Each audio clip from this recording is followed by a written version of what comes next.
Ahoy hoy fellow bookworms, my name is Caroline and I like to read books, so let's talk about them. Today's video is coming to you a little bit late, but it's going to be my top 10 books that I read in 2017. None of these are in any particular order because ranking them would just be completely fucking impossible. The first book or series that I'm going to mention is the Stormlight Archive series by Brandon Sanderson. You know what?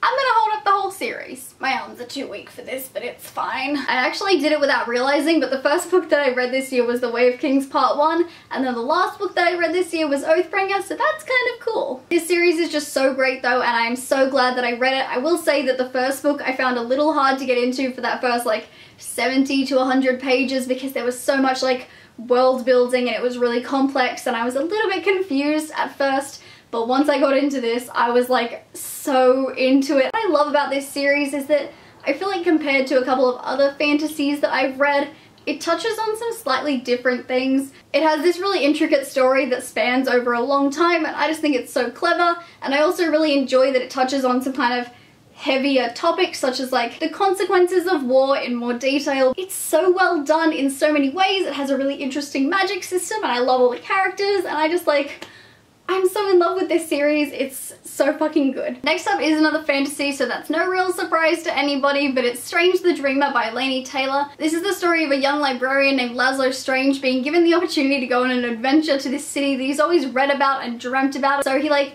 leaps at the opportunity and goes on this adventure.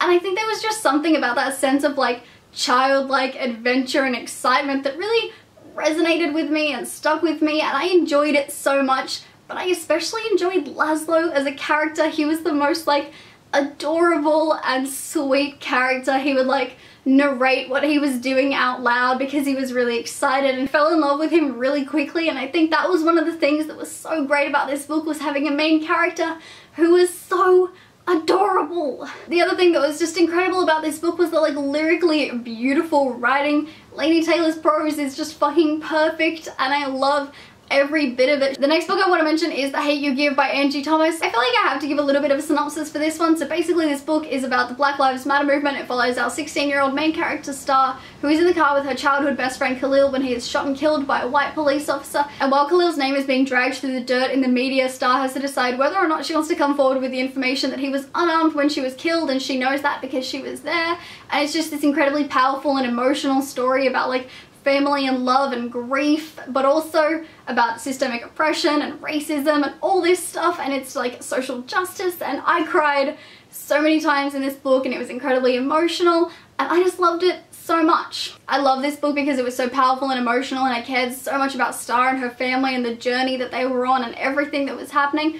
But I also love that this is a young adult book, and it makes me so happy that a book like this is out there and it's so hugely popular, and that just makes me so happy. Next up is the biggest series that I read this year, and it is the Full Metal Alchemist manga series by Hiromu Arakawa. This is a 27 volume series and I read all of it in the space of I think a month because I went kind of crazy and just binge read it, and it was one of the best experiences of my year. I had so much fun reading this, and I don't want to talk too much about the series now because I did do a full series review, which I will leave the link to on the screen in case you want to check it out. Basically, I just loved absolutely everything about this series. I loved Edward and Alphonse and like every single one of the characters in it. I even loved the villains because they were so interesting and complex, and I loved everything that was going on with them. I loved the fighting and the alchemy and the transmutation, and I loved the plot and like the complexity of it and trying to piece together what was happening, and it was all just so much fun. And I loved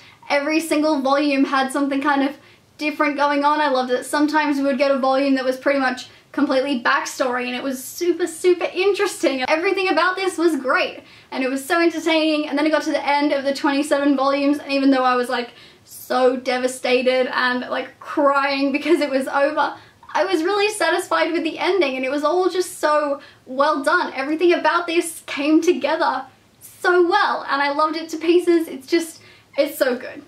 I loved it. Endless love for this series.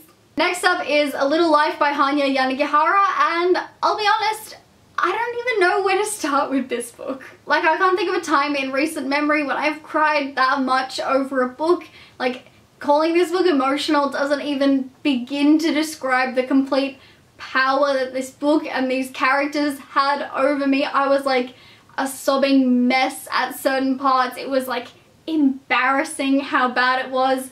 It's one of those huge books where you get so immersed in the lives of the characters that you feel like you know them. So whenever something bad happens to them, it happens like you feel it. And I was so invested in them, and I still am, honestly. Like, I still sometimes think about this book and I think about the characters in it, and it's like I feel for them, like genuine feelings. Very emotional and incredible, and it stuck with me so much. Like, it, oh boy. This next one I actually can't find on my shelves because I am pretty sure I've lent it to a friend, but it is volume 1 of Rat Queens by whoever it's by, and I really enjoyed reading it this year. It's like a Dungeons and Dragons inspired comic that is about 4 friends who are all women, and they're all badasses, and they go on this adventure, and I just found it so entertaining. Like, I really want to continue the series. It was just really funny. Like, they were a really funny group of people. I enjoyed like their dynamic together. I really enjoyed the direction that the story was going in.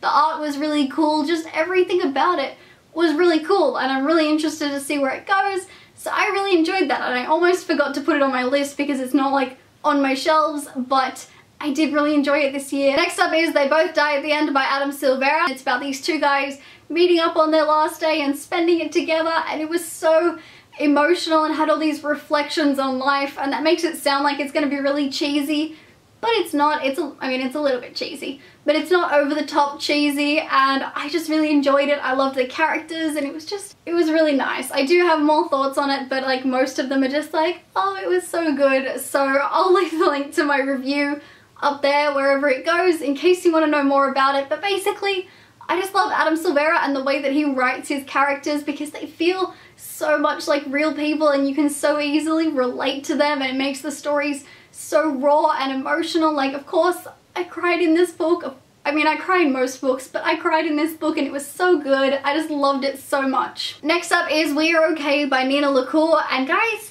I ended up liking this book so much more than I expected to. This book is all about a girl who moves to New York to go to university and completely cuts off contact with her previous life for seemingly no reason until her former best friend slash girlfriend comes to visit her, and now she has to confront all of the things that she's tried to run away from, and the story gets kind of interesting.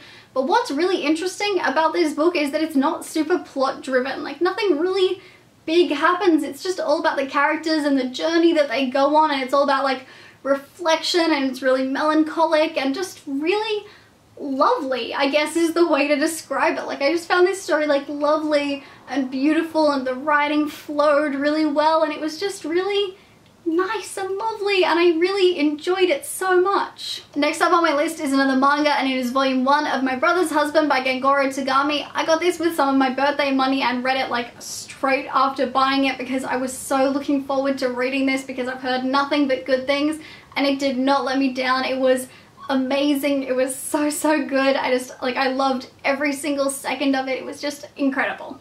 It's about a grieving family and homosexuality and like the perceptions of homosexuality in contemporary Japan, which are very different to like perceptions in Australia or the US and stuff like that. So it was really interesting to read, but also it was incredibly emotional, and I keep trying to think of words that aren't emotional because I feel like I've said it 50,000 times in this video, but I really don't have the fucking energy to think of other words. So it was emotional, and again, I cried in this because there were certain moments that were really powerful and really sweet between like the family, and they have this love for each other and they're grieving, and it was so sweet at so many moments, and I loved it, and the art was really simple but also really great, and I loved it, and I really want to see where this goes in the future because I think it's going to be a really interesting thing to follow, like this family as they grow together and stuff like that. And I love the family so much, and I love the daughter, and I love everyone in it, and it was so good. The final book to make my list is The Lies of Locke Lamora by Scott Lynch, and I just can't believe it took me so long to read this book because I feel like my entire life